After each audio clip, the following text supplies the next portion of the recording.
Bonjour, dans les tours à Kamodi TV, c'est toujours votre frère Emma Vidéo Wane. Lelo naza na espace ya Badara na qui juste kotala ndenge prière les kanaka ndenge message pesa melaka vraiment na ba grand merci na remercier nano papa Dani Matunda vraiment Lisa a fait le pourquoi pas Judith Bambote Belé vraiment sans plus tarder na Royo Sabino lelo bokozala en direct na Badara bolanda message ndenge kopesa mela et bolanda ndenge makambo ezoleka tolanda.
Voilà, les gens qui appellent Nayo, tous les gens qui ont été Yebisai.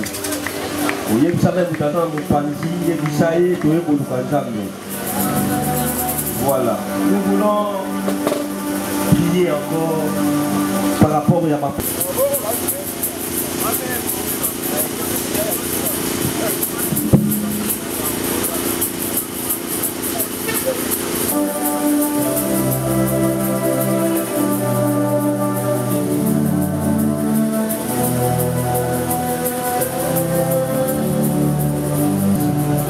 Merci, tout le monde Nicolo, tout ça là. Bien-aimé, pour Ekouta na gauche et na droite, mais au secours Ekouta pas ensemble. Aujourd'hui, Sanzambe na tongwa lelo. Bien-aimé, ça n'a pas du tout bandé na bango semaine oyo. Mais ba komi samedi à lelo te.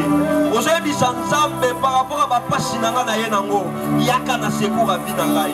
Aujourd'hui, tambolo, aujourd'hui beta maboko, aujourd'hui Sanzambe secours vie na ngai. Bata mokili ba secours nga mena tikali bongo. Mais tongwa lelo Zambe yaka na vie na ngai. Bana ko sambe la bana ko beta maboko. Bana ko bengo secours en Zambe na vie na yo. Qui a tué un secours à Vinayo? Bien-aimé, Samela, le sang des ananas. Yebisa Zambaya na secours à Vinayo. Yaki go lukan Zambe. Yaki go lukan Zambe. Yaki go lukan Zambe. On fout du coup de niveau et pour on fout du droit de participation pour Kota. Yebisa Zambe. Yebisa Zambe, yaya na secours à Vinayo. Yaya na secours à Vinayo. Obenga banoko ozala limité. Obenga papa leki ozala limité. Obenga yaya ozala limité. Mais cette fois-ci na lingo benga Nzambe. Benga Nzambe, benga Nzambe. Yaka wa Nzambe. Yaka wa Nzambe. Yaka wa Nzambe. Yaka wa Nzambe. Yaka wa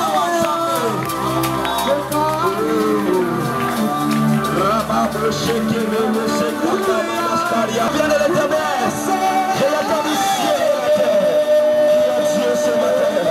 dis à Dieu ce matin, dis à Dieu ce matin, dis à Dieu ce matin, dis à Dieu ce matin.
Merci pour la deuxième partie.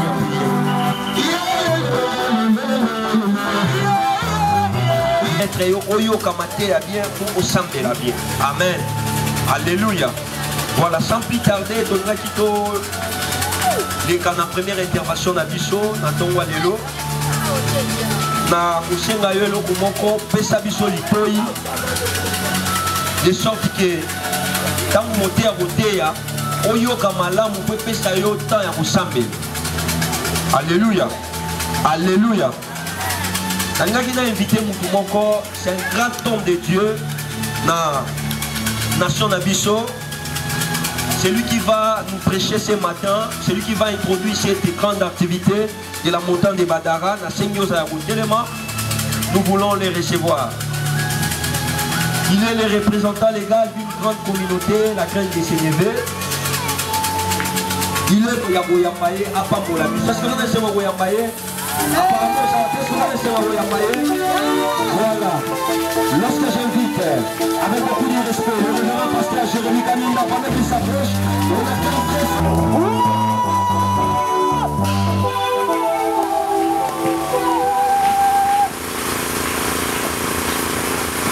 nous remercions à Dieu pour ce temps. Amen. Amen. Mettez-vous s'il vous plaît. Je tiens à remercier le Seigneur. La grâce qu'il a fait que nous puissions nous rencontrer. Merci à Œuvre Divine Ministry. Qui est dirigé par les prophètes comme ce matin. Je suis venu par l'invitation. Tu es de l'église aussi là où le prophète Esaïe est visionnaire. Et tu es venu aussi des grands de Sénévé là où je suis, que Dieu vous bénisse. Nous élevons ton trône encore ce matin. Le Dieu qui ouvre les ciels, qui nous communique réellement ses pensées pures, avec des dimensions prophétiques. Donne-nous encore l'entendement spirituel. On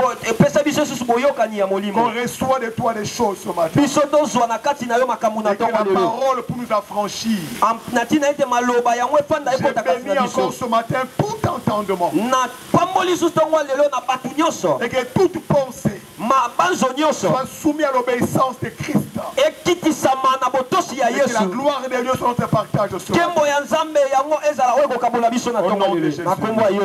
Amen. Amen. Amen. S'il te plaît, donne-moi un peu ton entendement, tes oreilles. Parce que faute de temps, je serai un peu rapide. J'ai besoin de ton attention. Le thème c'est quoi? Dis seulement un mot. Dis seulement un mot. Ok? Nous sommes dans Matthieu chapitre 8 verset 8. Nous sommes aussi dans Luc chapitre 7 verset 7. Ok? Amen. Alléluia. Amen. On peut aller rapidement, ok? Pour le temps. Il y avait un officier. C'était un Romain. Et l'un de ses serviteurs, donc il avait le cœur qui tenait beaucoup, était malade. Il était possédé d'un démon. Qu'est-ce qui se passe? Il est allé voir les anciens des Juifs pour qu'ils aillent vers Jésus. Afin que Jésus puisse guérir son serviteur qui tenait beaucoup. Les anciens sont allés vers Jésus. Ils ont dit qu'il mérite. Parce qu'il aime notre nation. Et deuxième chose, celui qui a construit cette synagogue. Ok. Jésus a pris le chemin pour aller vers lui. Maintenant, il a envoyé ses amis pour dire à Jésus, je ne mérite pas que tu viennes chez moi, que je te reçois, parce que je suis officier. je suis aussi subalterne, je suis aussi en bas de mes supérieurs. Et j'ai aussi des gens qui sont en bas de moi. Si je leur dis, venez, ils vont venir. Partez, ils vont partir. Je suis à vue la foi. Il a contemplé la foi. Il a dit ceci. Même en Israël, je n'ai pas vu une grande foi pareille. Alors que soit fait selon ta foi. Et il est rentré. Son serviteur était guéri. Alléluia. Amen. Mon Dieu. Il s'est retrouvé ceci. Et comment il peut? Son serviteur malade. Que je peux faire? Il a envoyé les anciens. D'aller voir Jésus. Avant de supplier Jésus. Je vais dire ceci. Ce matin, il y a des anciens qui sont là ce matin. Alléluia. Amen. Parce qu'avant de toucher la terre, on touche les pieds. Ce qui m'a simbi Nicolo. Il y a les 24 veillards là. Il a dit ceci. Il s'est prosterne devant les pros. Ils adorent. Celui qui vit les siècles anciens. Ils disent. Donc les 24 veillards sont devant les pros. Parce qu'ils savaient une chose. Que ces anciens-là sont devant Jésus. Jésus qui représente le royaume. Jésus qui représente le trône même de Dieu. Alléluia. Et pour dire ceci, il y a des gens que Dieu a établis. Ils sont là ce matin. Et à travers eux, ils peuvent implorer le ciel pour toi. Ils peuvent déchirer le ciel pour toi. Et ils passent le temps devant le trône de Dieu. Je veux changer dans ta vie. S'améliorer dans ta vie. Ils sont là ce matin. Alléluia. Amen. Écoute une chose. Mais pourquoi ça? Pourquoi ça? Pourquoi la coïncidence? Que ce que cet homme a dit, je ne mérite pas. Tu entres chez moi. Dis seulement un mot. Et mon serviteur sera. Pourquoi ça tombe sur Matthieu 8? Et Luc 7. Alléluia. Amen. Luc 7. Dans 7, je parle un homme ce matin, une femme ce matin. C'est un chiffre du repos de Dieu pour toi. C'est un chiffre du repos. Pendant 6 jours. Le 7e jour, il se repose. C'est un chiffre de la perfection spirituelle. Dieu veut t'amener de s'arrêter d'un lieu à un autre. Il t'enlève à l'imperfection, à la maladie, à l'humiliation, à des troubles, à l'instabilité. Il t'amène dans une perfection, dans un repos. C'est ça 7. Mais pourquoi Matthieu 8? Parce que le chiffre 8 nous parle de l'intronisation. Ça nous parle d'un nouveau début, d'un nouveau commencement, d'une nouvelle génération. C'est ça le chiffre 8. Il était seulement sauvé 8 personnes à l'arche. Pendant 40 jours, Israël humilié. Il a fallu le 8e puisse venir. Et ce 8e là, c'était David, le 8e de la famille d'Issa. Il devait salir le 8e jour, le 40e jour. Et quand il est venu, il a relevé le défi. Il a ôté l'humiliation. Il a ôté le problème. Il a ôté la honte qui était sur son peuple. Je parle ce matin. Je parle ce matin. La dimension 8 est là. La dimension 8 est là. C'est un thème qui est prophétique. Qui veut dire au travers de Dieu. Il y a un nouveau début. Il y a un nouveau commencement. Il y a un nouveau. Allez. Il est tout fait le monter pour toi.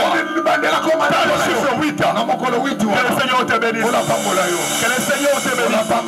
Qui seulement un mot. Qui peut dire un mot? Ce n'est pas n'importe qui. Baloba la bango vino changer na moto. Iyo. Bapesa bilaka bakokisa ya moto. Donc ce n'est pas n'importe qui. OK. Qui peut dire un mot. Et si tu vas faire une personne, qui n'est pas mort, qu'il parle. Ce n'est pas n'importe qui peut parler pour toi. Ce n'est pas n'importe qui peut faire par tête. Seulement celui qui est ton supérieur. Parce qu'il est écrit que c'est le supérieur. Ni l'inférieur. C'est le supérieur là. Nous reconnaissons la capacité, la potentialité, la puissance. Il est le tout-puissant. Et c'est ce dont nous allons faire lui. On nous dit, dis seulement un mot. Dis seulement un mot. Écoute-moi. C'est quoi un mot? Tu comprends ça? Tu comprends ça? Tu vas prier d'une manière prophétique. Il y a des chiffres 7 et 8, tu comprends ça? Oh, et ça na motal 7 na 8 ça na 4. 7 et 8 ça fait 15. 7 na 8 ça fait 15. Et dans 15 pour avoir ça il faut 5 fois 3. Oh, pour ça là on commence à 15 c'est 5 fois 3. 5 fois 3 veut dire 5 plus 5 plus 5. Oh, 5 fois 3 égale 5 plus 5 plus 5. 5 3 fois. Il y a le Père, le Fils et le Saint-Esprit. Allah si la bratola. Il y a des choses qui sont à l'intérieur là. Et dans la makambo ya nakati. Si tu es avec moi, on priera prophétiquement. La vie d'une personne change. Pas dans les blablabla qu'on prie. Quand tu vois des écrits, tu ouvres les écrits, tu comprends la profondeur de la pensée de Dieu. Tu peux libérer un seul mot. Tout change de frère. Car toi a été créé par la parole. Ça laisse des choses de la nature. Des choses de l'ordinaire. Mais la main de l'extraordinaire, frère. Dans le surnaturel, frère. Mais c'est quoi un mot? Un mot c'est quoi? C'est une succession des sons. Suis-moi très bien. Un mot, c'est une succession. Alléluia. Amen. Ça peut être verbal. Ça peut être écrit. Ça peut être par les signes. Les mots passent. Les sons passent. C'est comme les babas, n'est-ce pas? Qu'est-ce qu'ils font? Mais c'est un message. C'est comme ceux qui font des dessins. Ils t'expliquent ça. Il y a un message. Donc, on voit les messages dans les paroles, dans les gestes, dans les écrits. Mais écoute-moi, c'est trois choses. Il y a un homme sur la terre qui l'a fait. Il y a un homme sur la terre qui l'a fait. Condamné par les hommes. On l'a amené vers Jésus. Une femme impunique. On l'a frappé avec le homme là. Il mérite de mourir. Et on voit cet homme Jésus. Descend par terre. En train de crier. Comment? Oh, c'était un mot. Oh, c'était un mot. En train de crier par terre. Sur terre. L'homme a été tiré de la poussière de la terre. Quand il écrit sur la terre, il est dans le cœur d'une personne ce matin. Il est dans le cœur d'une femme ce matin. Il est en train de défendre celui que le monde condamne ce matin. Celui que la famille dit.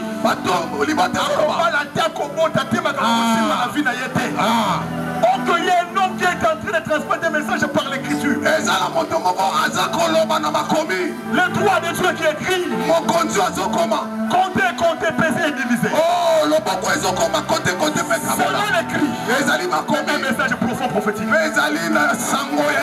Je déclare ce matin que l'écriture de Dieu dans ta vie soit un message, soit un mot, une phrase qui change ta vie, qui transforme ta vie. Alléluia. Amen. Écoute encore. L'autre jour, on l'amena un soumis. Il ne parlait pas bien. Il n'écoutait pas. Il a pris l'oreille. Il a pris les dents. Après il dit quoi? Les mots veulent sortir maintenant. Non, les mots veulent sortir. Les gens n'ont pas compris les signes. Les gens n'ont pas compris les signes. C'est pourquoi à cause des gens, qui ne comprennent pas les signes de Dieu, il a fallu que la parole sorte.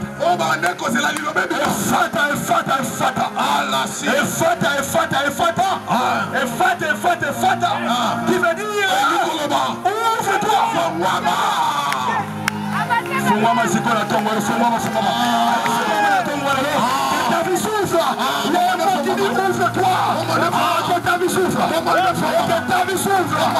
Que ta famille s'ouvre. Maman de fou maman. Maman de fou maman. Nous autres, ma foi, je fou maman. Fiancé Wanaya. C'est ma camouflage. Je déclare au Fata ce matin. Le mot pour toi c'est Fata. Par l'esprit de Dieu. Conduit par l'esprit. Sur les territoires. Alléluia. Maintenant, où est la parole?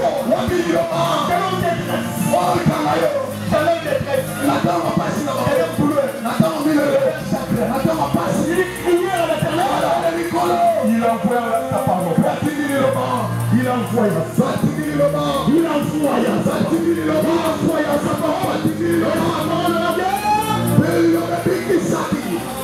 Alléluia. C'est un mode. Reçois une parole dans ta vie. Du ciel pour toi. Quelqu'un a destiné pour toi. Pour toi. Arrive dans ta vie. Change ta vie. Au nom de Jésus. Alléluia. Écoute-moi. Écoute-moi.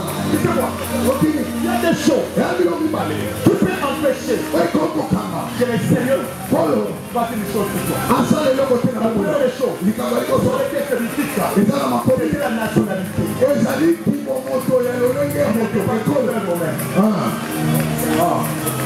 Deuxième chose, c'est le péché. Quelle est la loi qui t'empêche?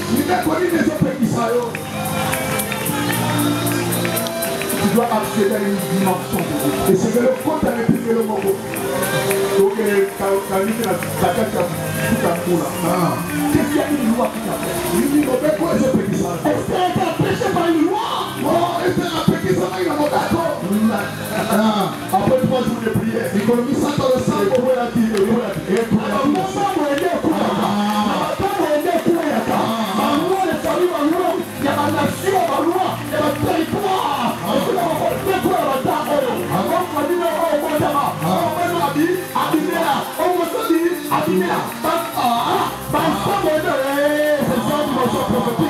quand tu les fais, les choses s'ouvrent encore. Tu dois comprendre les choses.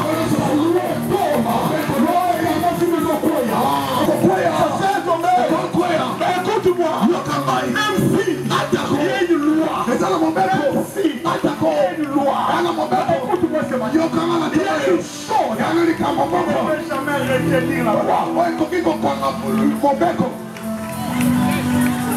Et là, on est écrit à mon côté.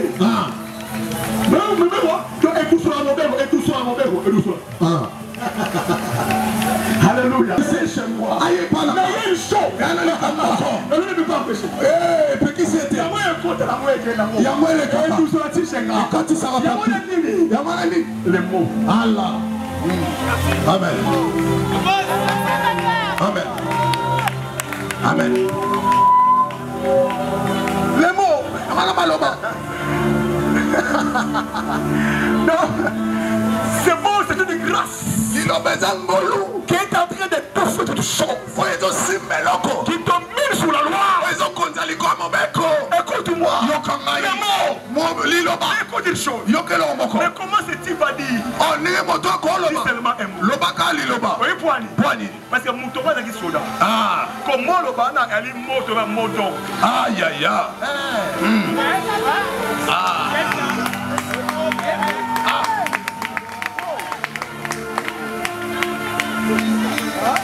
Et un mot de passe.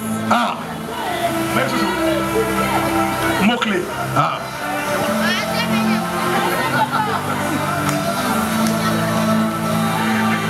Alléluia. Amen. Sopa chomolayo. Moi ne passe à terre. Qu'on a comme là.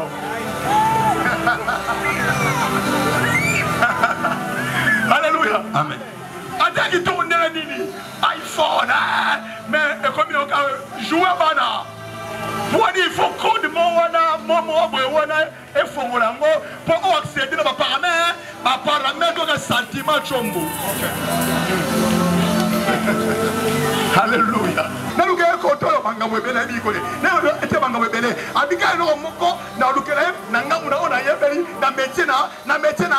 Écoute, tu as ton couloir ce matin. Tu as ton couloir ce matin. Amen. Tu as ton couloir ce matin. Il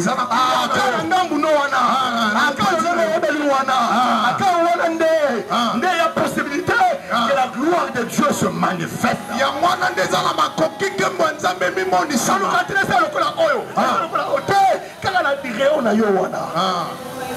Écoute-moi, la femme perd des sangs.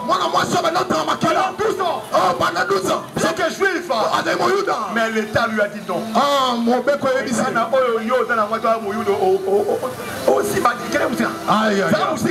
a sous malédiction. Mais écoute, c'est des femmes à tel couloir. Bakangi na gauche, na droite, maintenant couloir au fond. Aïe aïe aïe. Quand on a un couloir, voilà. Alléluia. C'est dans ce couloir, voilà. Les choses ont changé. Non, comment ça va le couloir de ta vie? Oh. T'as côté aussi, on Chanel. T'as côté aussi, côté Nini. Ta foi va parler où? Ta foi. Ta foi va parler où? Va parler où? Écoute-moi. Il est venu. Quel est mon fils, n'est-ce pas? Jésus dit quoi? Ma peste sera libre à Bana, la maman, Mikete. Oui, bloquez-moi, si mon c'est pas cela qui m'a dit. Pas ça. Pendant mon youth, j'ai raté mon loup. Nassali. Moi, je t'ai dit. Donc, moi, je ne vais pas vous dire la question. On va examiner la question. On va examiner ma faiblesse et belé. Ma bien, moi là. Tu vas émisser moi si bon, on va faire ça à moi, Mikel. Yo, tu vas émisser au Bongo. On va dire, ben, il y a une voix. Dans le monde, on va dire, moi, ça dit. Ok, d'ailleurs. On va faire tout. Tu vas aller faire ça. La femme a dit que je suis devant de tout. Moi, ça vient à peine à je suis devant la grâce. Attends, le bongo. C'était langage. C'était langage. C'est la prière. Il y a aussi des langages. Il y a aussi des langages. Je ne bouge pas. Il a parlé. Moi aussi, je peux parler. Alléluia. La femme aussi a parlé. Moi aussi, pas lobby. Attends. Attends, moi, Mickey, on s'est dit,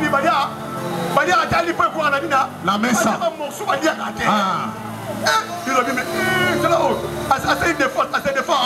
Assez de défendre. Devant Dieu, tu dois te défendre. Défendre requête.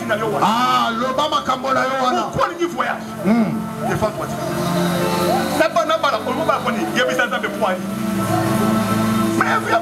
Il faut dire à Dieu le pourquoi. Et c'est que la femme m'a dit.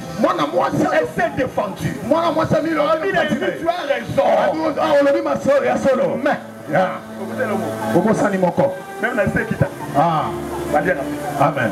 À cause de foi d'ailleurs, la femme n'a pas reçu. Moi, c'est ça qui me l'a accepté. Mais elle a reçu les pains. Ensuite, elle lit pas.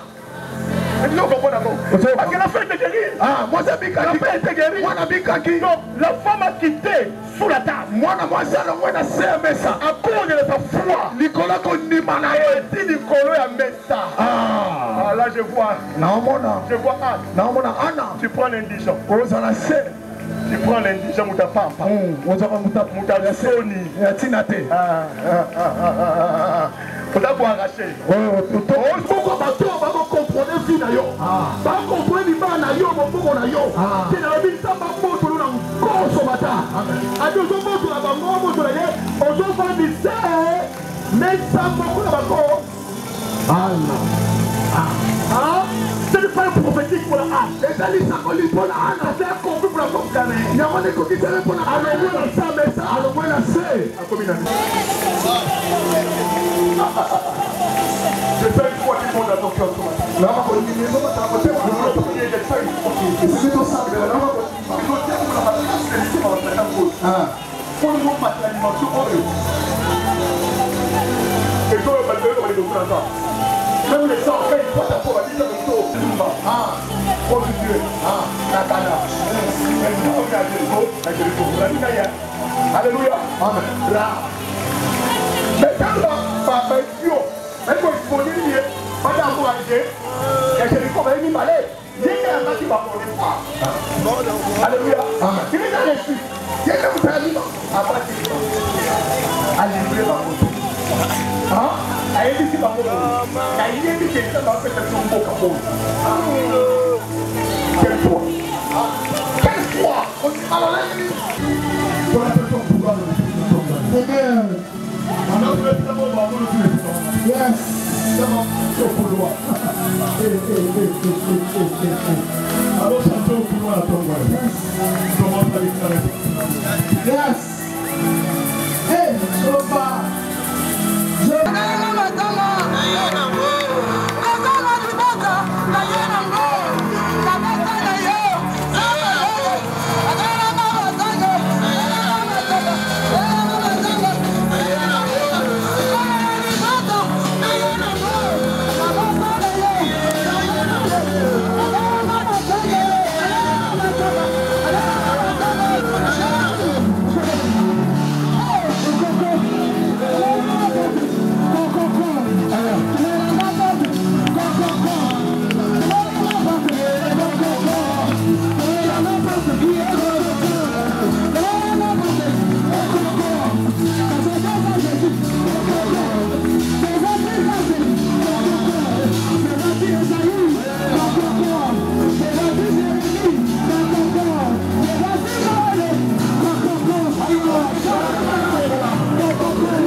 Tu peux les chanter plus fort. Yahweh. Aux Alines Zambé, on y va.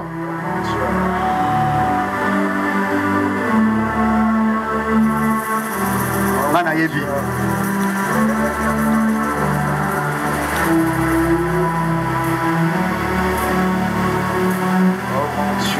Wacha soufa bien, yeba na makambo kinga maïle. Plus fort. Si tu vois ton voisin te distrait, change l'endroit. Parce que nous sommes en train de monter dans l'atmosphère. Plus fort Yahweh. Vous allez nous avoir souci dans nos bas. Aïe aïe aïe aïe aïe aïe aïe aïe aïe aïe. Nana Yemi. Oh house.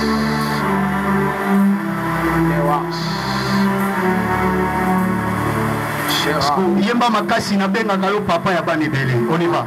Na benga papa ya banani. Ozanani Ozanani. Ganga mosu makasi na benga kalo ya.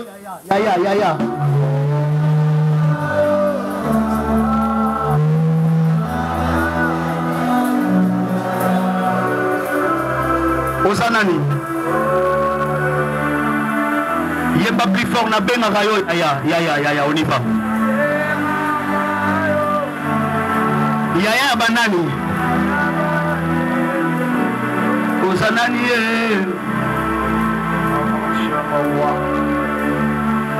Yemba mosuma kasi tikana yembela yo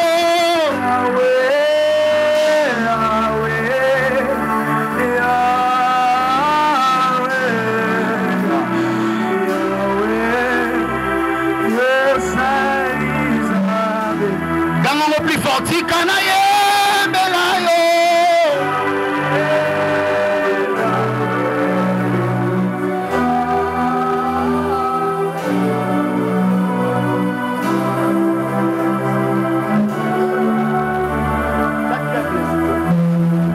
parce que on va vendre la banguna non vendre la banguna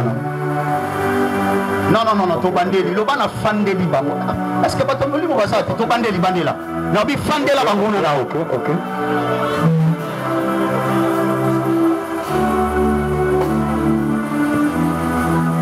Est-ce que quelqu'un peut acclamer royalement celui qui est assis sur les trônes?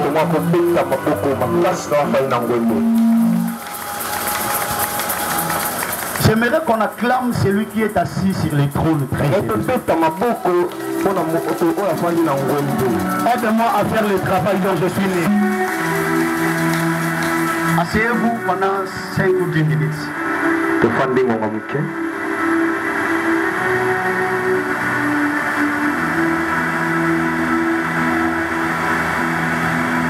Un grand merci au Père pour le travail.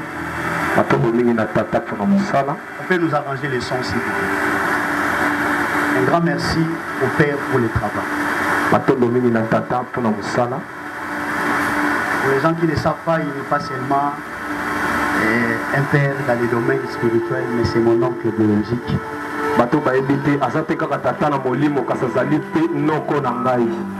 Oncle biologique ya Makila.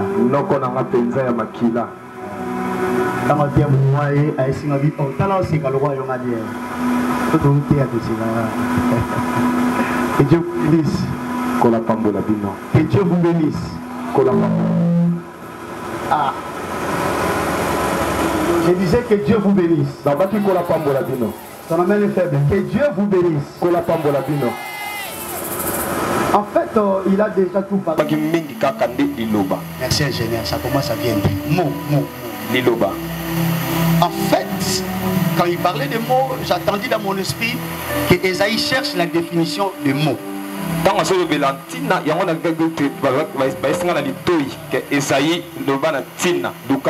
Cherche la définition de mots. Et il a dit, on peut arrêter à un homme d'entrer quelque part, mais le mot peut entrer. Est-ce que quelqu'un peut dire un amen très fort? Amen. En fait, c'est quoi les mots d'ailleurs par définition? En fait, nous retournons aux Hébreux.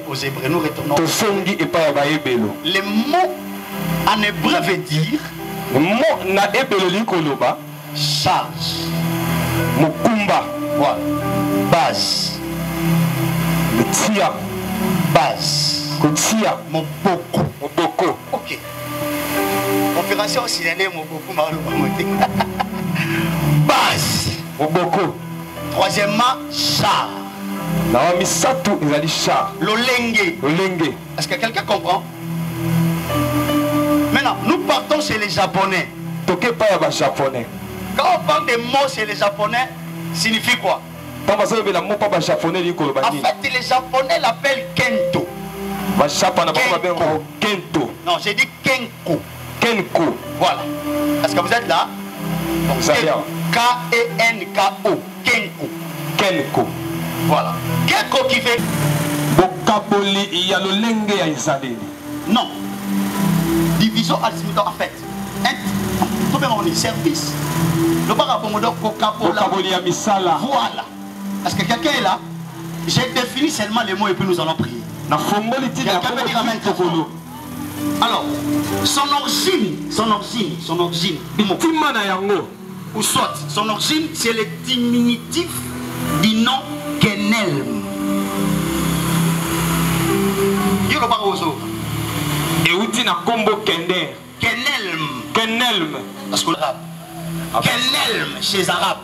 Kenelm n'est pas arabe. Alors, on va diviser en deux parties, c'est Ken et Elle. Donc, Ken et Elle.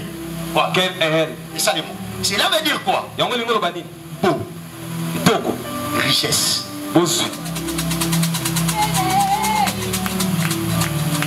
Maintenant, dis seulement un mot à 4 sens. C'est ça ce que je veux dire.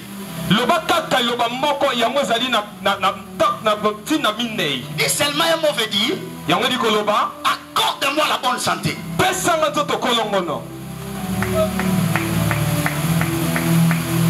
seulement un mot veut dire accorde-moi la bonne santé. C'est ainsi les centenaires connaissaient les 10 seulement un mot. Quand tu parles, c'est la guérison qui entre. J'ai une bonne nouvelle à t'annoncer.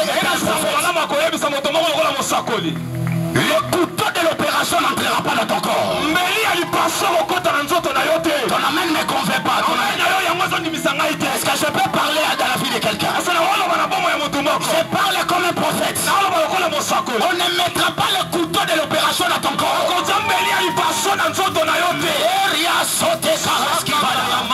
Pendant que tu me dis amen, je suis en train de voir. Mais cette maladie-là sera transformée en la maladie de la bonne santé. Celui qui a dit amen est bien. Tu ne sortiras pas ici à Badara. Que cette maladie-là se prophétise. Au nom de Jésus, la maladie disparaisse. Si tu dis amen est bien, maladie à sonité. Est-ce que tu vas jouer au même moment? Oh, il y a comment on s'en va saliser dans l'ilamba. On me met à Gomema. Je lève ma main droite. J'interdis aux ennemis que tu es avec une maladie critique. Pendant que tu dis amen, la monnaie va pas l'hôpital les Okangama. Au Kobeli Samoua n'a pas assis la maquilla. Celui qui a dit amen est bien. Même si tu as l'hernie, même si tu as le sida, même si tu as le myome, le Dieu que nous servons, nous sommes guéris. Je ne sais pas quoi.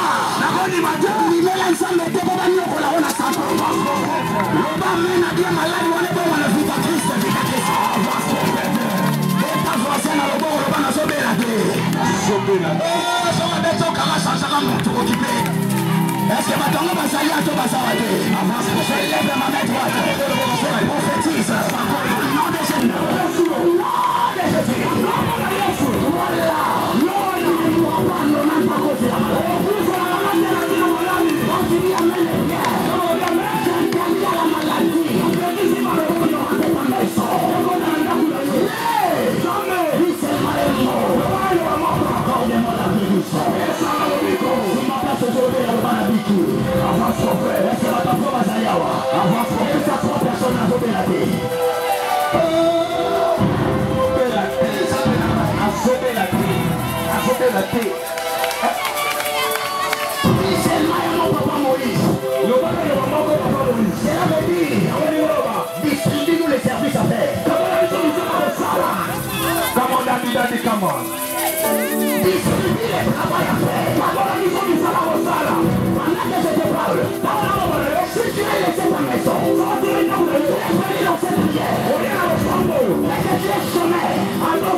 Aucune malédiction de ta famille va peser sur toi. Je parle comme un prophète. Quelqu'un là que la bâtiment sur la famille sont finis. Est-ce que ma maman va s'allier à moi? Quelqu'un là va m'amener à bâtiment sur. Mais ça va comme la tournaille. Il y aura une parole qui sera sur toi. Cette parole c'est pour créer le miracle. Ta voisin et sa voisin ton qualité. Son avec ton caractère, mon Dieu, c'est ton qualité. Est-ce que ta foi va s'allier à moi? C'est la voisin, c'est le voisin. Il y a des gens qui avant de commencer 6e mois, nous avons la 4 maisons minières.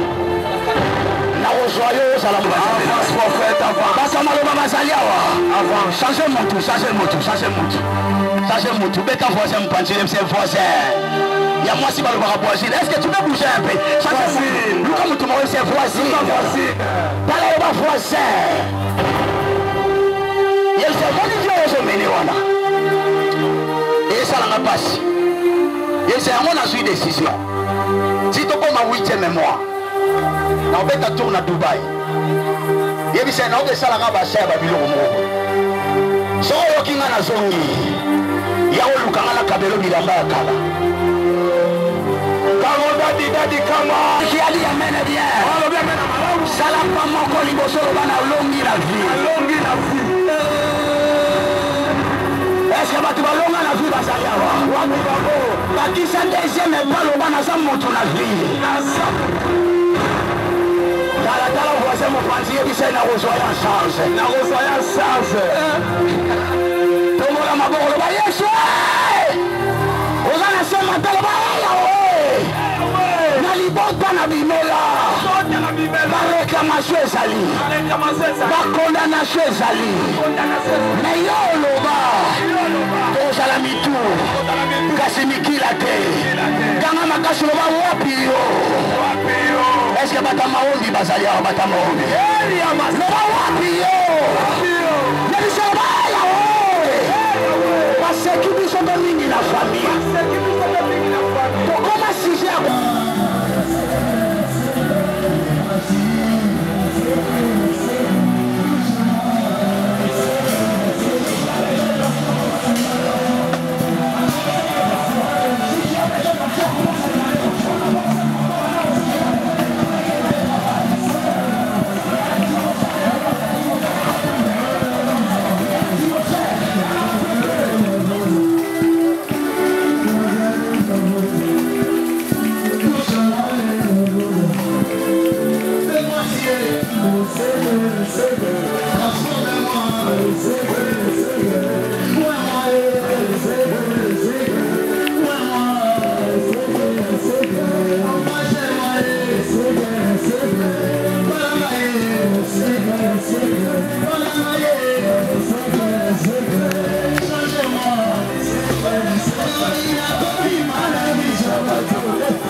gloire qui vient de descendre, ce sont des sortes de gloire.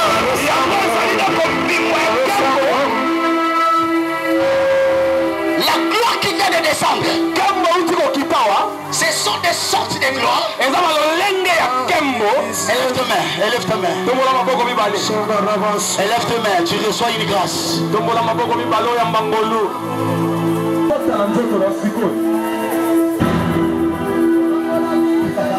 Ça va entrer dans ton corps, je dis ça.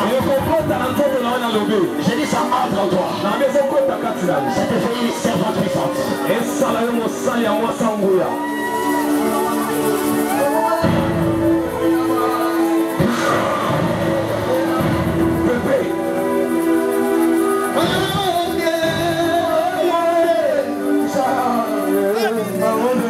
Bonjour papa. Et bonjour mon frère. Oui papa, tomoni na kati ya espace ya Badara, tomoni ndenge pe prédication pe eleki, pour se présenter ba téléspectateurs ba kombo na o papa. D'accord, c'est bien, je réponds du nom à pasteur Jérémy Kanida. Azali visionnaire après représentant légal, bien sûr, il y a communauté autobégi assemblée grande de CNV, ils sont dans Massina, dans le quartier 3. Donc c'est là où je suis, temple des grandeurs, temple CNV, cité des grandeurs. Merci beaucoup papa. Merci. Toyoki vraiment parole ndenge epesameli, tomoni pe ba miracle pe ndenge epesami pe awa na kati ya espace ya Badara. Eloko nini okoki kopesa message nini pe okoki korediffuser vraiment la population se subayoka yo, vraiment la parole oyo ou te ko péché biso pendant la journée ya lelo. Oui, na senga que Rolanda message était mis de l'eau. Que c'est un message de la Bango. Les encore plus profondément, ils vont comprendre qu'il y a eu beaucoup d'aspects aux acquis à connaissance prophétique, à révélation, à doctrine, autolobé, il n'y a qu'un message. Et puis, il est très édifiant. Il y a un message, et puis, à côté de ma bombe de lui, je sais que le ciel est disponible pour nous. Il y a encore des choses plus grandes que l'eau. Vraiment, merci beaucoup, papa. Merci bien. Merci, Balandito à Kamodi TV. C'est toujours votre frère Emma Vidéo. Tobaki, tozana si ma caméra, tozape liboso na bino pe tozo loba pe tozo meka. Lelo, Landa, descente à Badara, tozaki na Badara. Bon, ndenge prédication lekani. Et bon, landi ndenge ba message pesame, bon, landi ndenge interview pe leki. Mbote belé na papa Dani. Elisa et Felo, Judith, Bambote, Ebele, pourquoi pas famille Wane, Bambote, Balandi tu à Kamodi TV, n'a toujours, beau s'abonner, beau liker, et Bambote, Belé, na bino nyonso, na vous êtes tellement belé, Pointe Noire, vous appelez Ebele, ceux qui n'ont pas de sa mbote, na relève sur le point, il faut vraiment opérer sur Bambote, Nzambe azala na bino. Ciao.